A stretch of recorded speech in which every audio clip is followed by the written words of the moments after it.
Hey everyone, it's Mare from SickMom, checking in for day 10 of carnivore diet.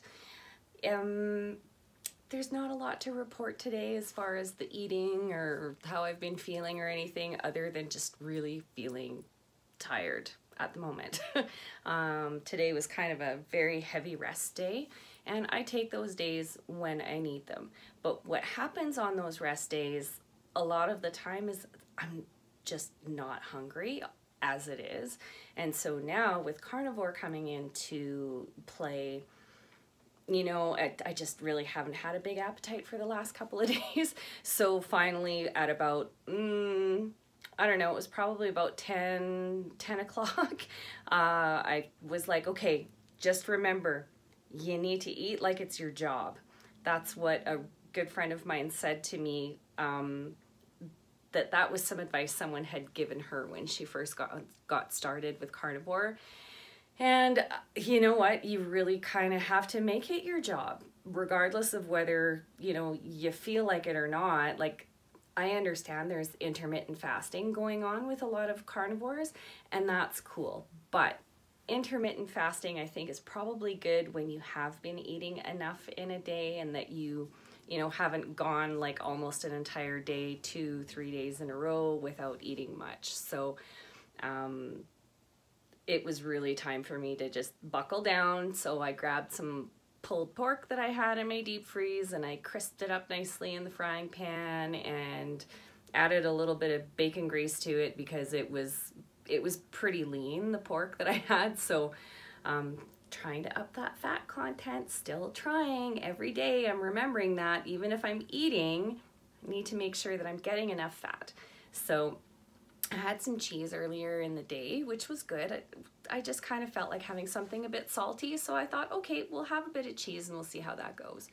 But it wasn't until hours and hours later that I finally, you know, sat down to get the pulled pork ready. So I mean, that kind of brings me to the point of just making sure that I'm eating enough.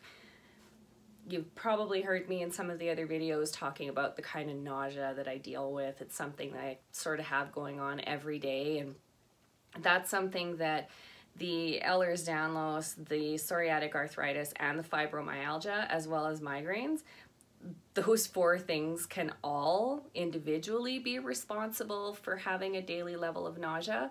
So I have 4 different things that could potentially impact my daily nausea. So yesterday with the baby migraine, and I woke up to the wall of nausea yesterday morning. Didn't wake up feeling like that today, which was great. I woke up feeling good, actually.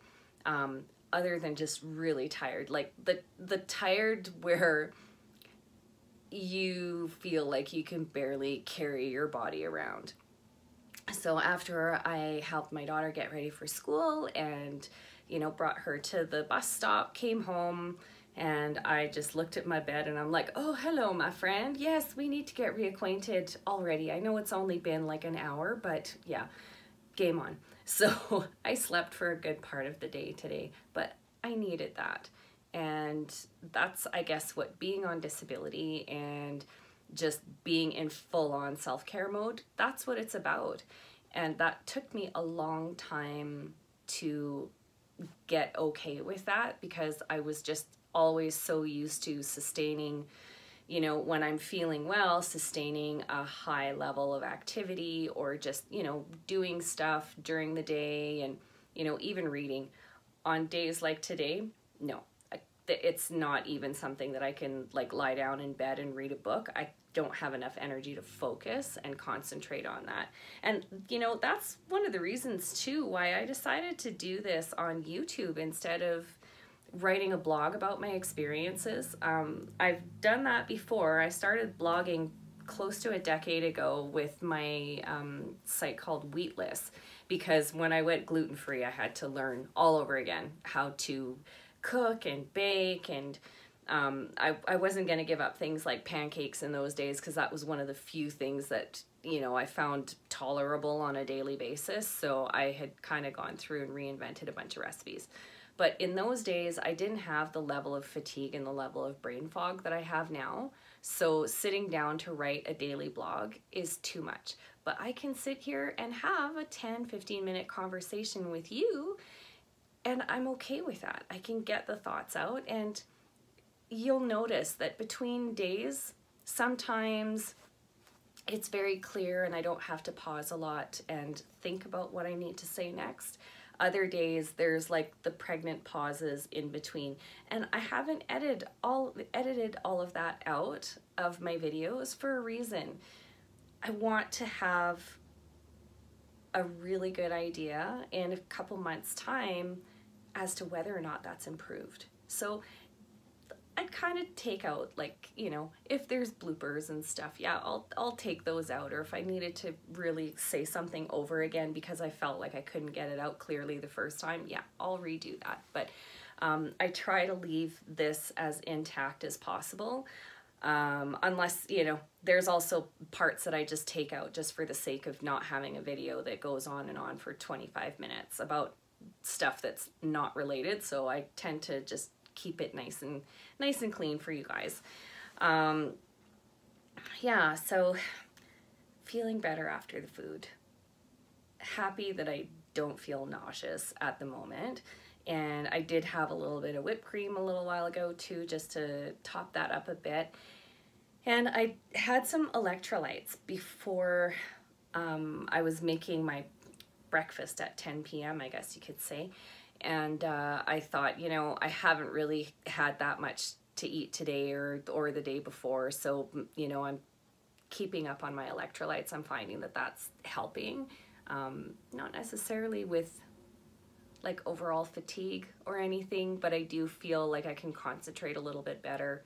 But when I'm at home, this is my place, my sanctuary, my self-care haven, I guess. This is where I come and I know that there's no one that I need to have a conversation with if I don't feel like I want to engage. There's no one pressuring me to do anything, you know, and when my daughter's home, it is the best thing ever because she just makes me smile and giggle every day. So, you know, having the weeks when she's here with me and I have to make food for her, that makes me think, okay, I need to make sure that I'm eating something. So what do I have planned for the day? What do I have that I can heat up quickly if I just have a very short window when I'm not feeling nauseous? So that's just going to be continuing to stockpile the deep freeze like I usually do. Some days I don't have the energy to cook.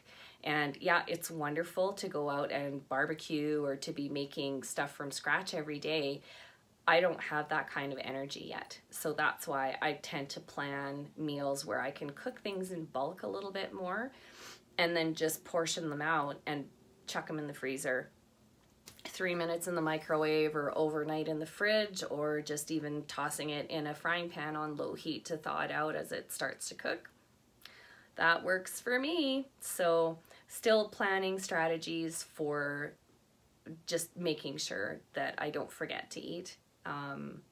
There's weeks when my daughter's not home and it's just me and I'll get to 8, 9, 10 o'clock at night and I haven't thought about food once. So I'm hoping that Carnivore is going to help return my appetite as my gut starts to heal and maybe as some of my illnesses start to get better. That's the hope, because I really do love food and I do want to be making really good tasty stuff on a daily basis, you know. So we'll just kind of keep that hope alive that I'm going to get hungrier as this goes, that I'm going to be feeling better as this goes, and that I'm deeply committed to this process to see what results I can achieve. So if you have any comments or even suggestions, like I would love some meal planning ideas. And the general framework of Carnivore is, was it an animal or did it come from an animal? So that's the rule of thumb. Anything that wasn't an animal, other than like some spices maybe and 0-calorie hot sauces, that sort of thing, that's pretty much it. It's really, really simple. So it, you know, I've had a lot of people say when I've gone carnivore, they've asked if I went keto, and I said, no, keto is kind of like carnivore light because you're adding other stuff. Carnivore is carnivore. It is just, it's just meat. And things like fish and eggs and dairy products are okay. So just bear that in mind if you're going to suggest some things to cook. I'm open for recipe ideas, and I'd love to hear your thoughts about how this is going so far. Anyhow, it's day 10. I'm grateful, I'm happy, I'm enjoying the process, and I'm enjoying the food as well. So give us a big thumbs up if you like this video. Don't forget to subscribe to my channel and hit that notification bell so you know exactly when the next videos are being released. And we've got another 20 days of daily videos to go with Carnivore, and we'll see how that goes. And I should have some new content in other areas of my personal interests that I want to share with you up in the next couple of days or so. This is SickMom, checking out.